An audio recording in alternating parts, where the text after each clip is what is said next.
All right, everybody, welcome back again for another episode here with David Cheatham, myself, David, enterprise transformation, change practitioner, educator, executive coach, and more. And we've been having some great sessions here over the last couple months. I can't believe it. It's been that long already. And we were just talking through some of today's topic we're hoping to touch on and just embracing new processes and being effective with those. And looking forward to having David expand upon that. And again, I'm Jason Marsdale from Brown Superstores. Well, Jason, is always glad to be with you. And yes, I want to do a little reframing in this segment as we did with reframing culture change. We talked about reframing that into behavior change, which makes that manageable. It makes it something we're familiar with, that we can measure, that we can reward.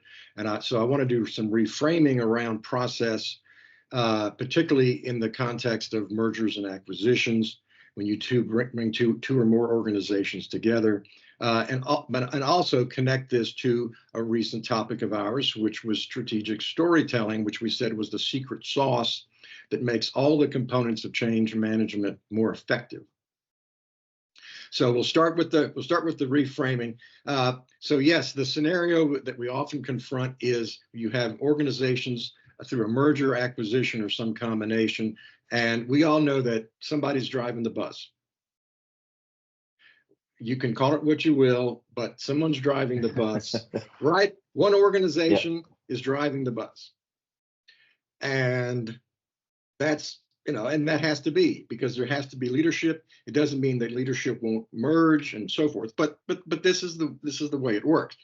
So the question is, how do you get on board, particularly the folks who are not driving the bus, those leaders, those employees, because of course now you have this new merged organization. And we start with process, but let's reframe that to talk about best practices. So my coaching for my clients is to pull out, which should be done in the due diligence of the merger and acquisition, frankly. I mean, these are strategic decisions. Why are you acquiring this company or merging with this company to begin with? Well, I hope you've got a nice armload of reasons, the business case for this major change, how it's going to affect each of your audiences, all the different stakeholders. What are you telling the media? What are you telling Wall Street? What are you telling, your investors? So we hope this is driving the whole decision to begin with, and perhaps has been researched for months, sometimes years. And what we want to do is to say, yes, that's not just helpful in making the business decision to make the change or to make our investors feel more comfortable and so forth and get funding. But we need to make sure this is obvious and evident to all of our stakeholders. And that's where I start with reframing it to best practices. So for example, if we have company A and company B who are merging, or A is acquiring B, to be able to say, company A brings this legacy, company B, through skills, through markets, through technology. And so we are joining, we're coming together, and we have this ability to do more through size, through scope, through the skill sets that the two couldn't do independently. So 1 and 1 is more than 2 in this case. And again, this may all be in the minds of those leaders making that strategic choice. And then it's like, well, we know it's the right thing to do. So what we basically have to do is to let people know when it's going to happen, and we're sort of off to the races. But of course, like Hamilton says, you want to be in the room where it happens. Your 10,000 employees can never be in the room where it happens, but you can say, back to an earlier segment, not only is this, we made this decision, why did we make it? Why did we make it now? Merger acquisition, as an example. But also, what alternatives did we discuss? Why did we just choose alternative A versus alternative B, C, and D? And there you are, right then it opens up that whole conversation about the strengths that both teams bring to the equation. Instead of simply saying, we're bigger and better, and the customers are going to love this. And by the way, employees will too. Well, if you believe your customers are going to love it and you have research to back that up, then of course that same messaging should come inside. And so often companies have one message for their clients and customers and vendors, and it's on the tagline of the website, right? Yeah. But when you go in the building, now I actually coached a client in the Southeast. Interesting, kind of a tech hub in the Atlanta area. I coached them to actually, they were having problems with employee engagement. And I said, why don't you start with taking the external messaging and just take it inside and take those posters off the walls that talk about, teamwork and whatever that have been there since, 1989, and they've gotten faded. Take those off and start with what you're telling the customers. And isn't that the beginning of the message, and how excited you should be that the customers are succeeding? So that's the reframing. What are the best practices that both groups bring and that are achievable, that are not achievable otherwise? So that's the reframing of it. And then we talked about the storytelling sauce, the secret sauce. So we want to move from, we have two organizations. One has, so it's their story and their story, or another way to say it is it's our story and your story. Well, and that's the legacy part of it. We can draw from the strengths of both stories. Literally take the stories, the origin stories of the companies, for example, customer successes. It's not just about bigger and better. It's about the fact that we talked about the values. We share a value to bring this to all of our stakeholders. And now it's almost like it's like a marriage, in the sense that you have all of each family in the history. You don't neglect one over the other. You can pick and you can say, well, isn't that amazing that this group did this and this group did that, and now we all have this. We have shared stories, and of course now it's up to the leadership to create new stories from the new family. Sure. Again, this is intuitive.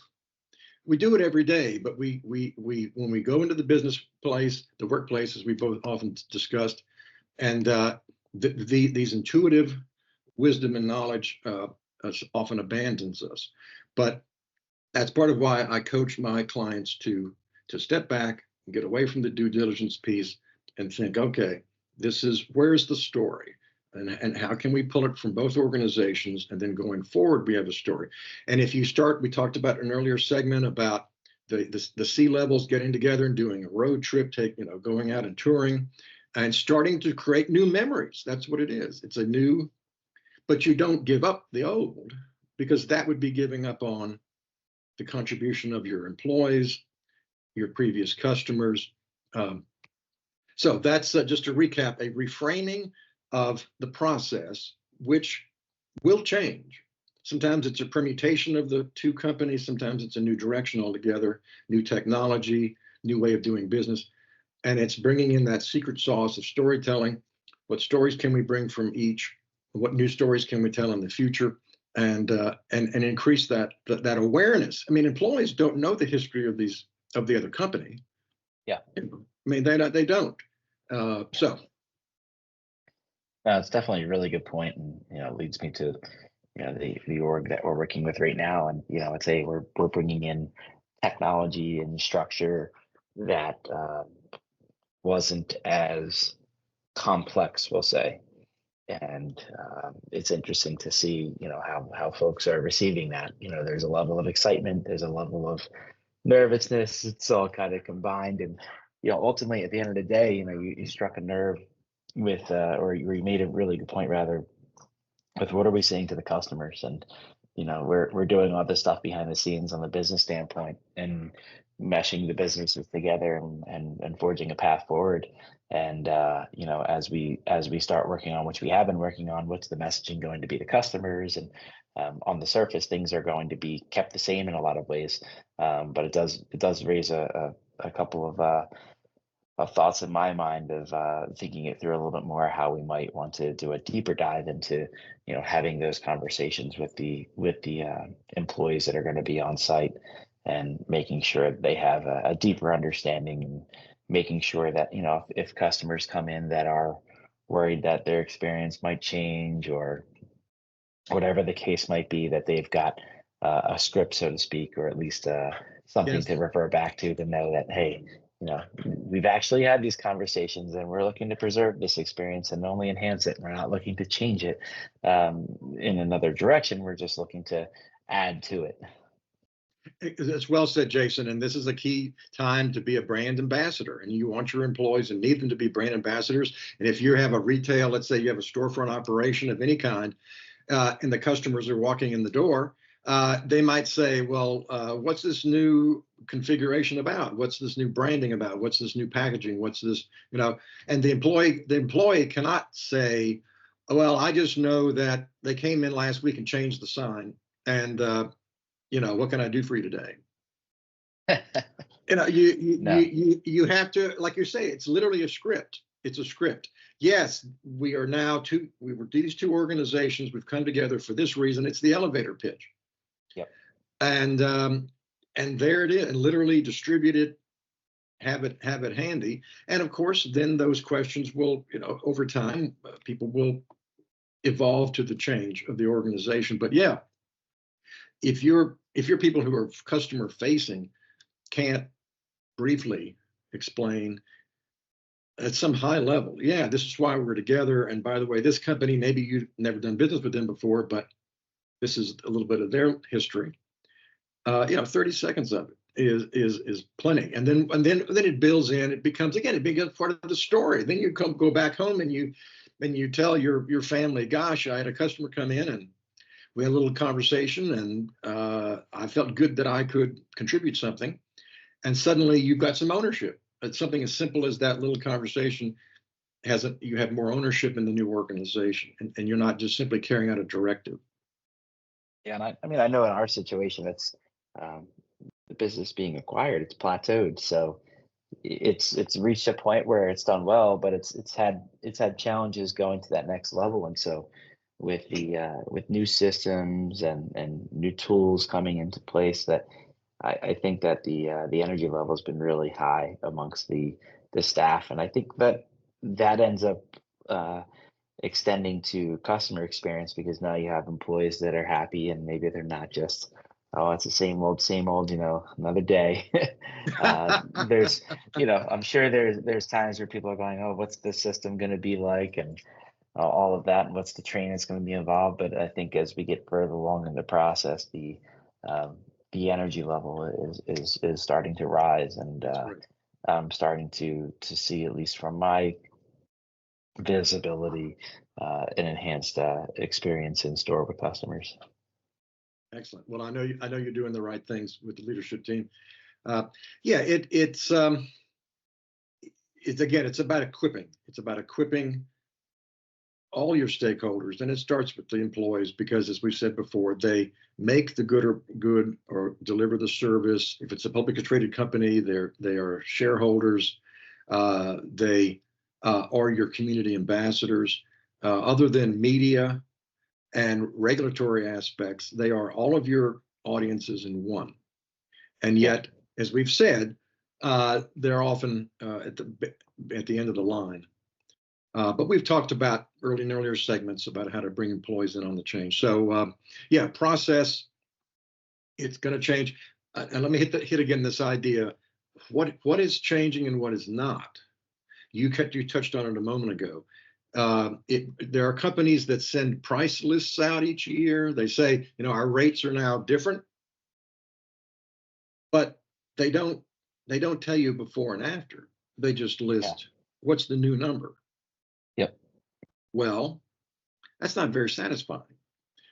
I'm assuming they're all going to go up, because that's the nature of the beast. For sure. But it'd be nice if they simply said previous year, current year.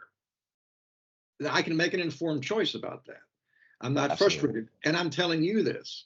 Instead of telling you that I'm getting great service from that company, I'm telling you about this in our video. So just think through again, what's changing, what's not. Equip people to give that message. It's not that they can necessarily change the direction of it. They don't have to agree with it, but to be equipped to explain why.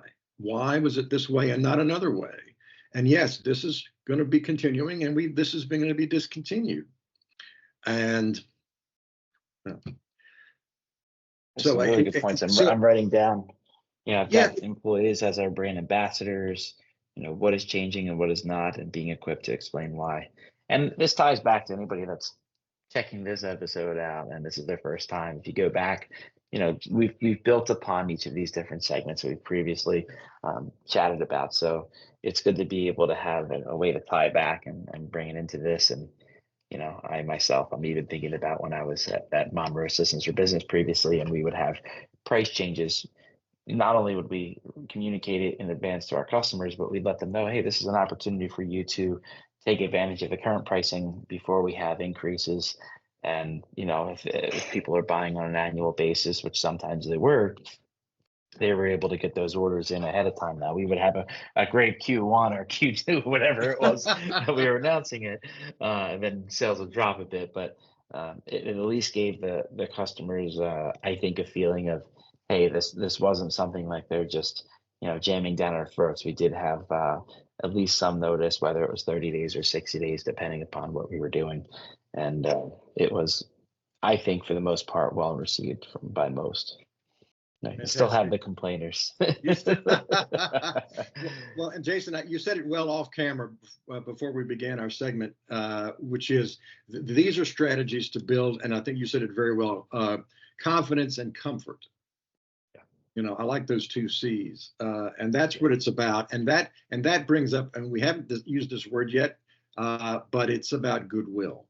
Goodwill ultimately is the currency of change management, is goodwill. Do you sustain the goodwill? Do you build goodwill? Do you have to rebuild goodwill?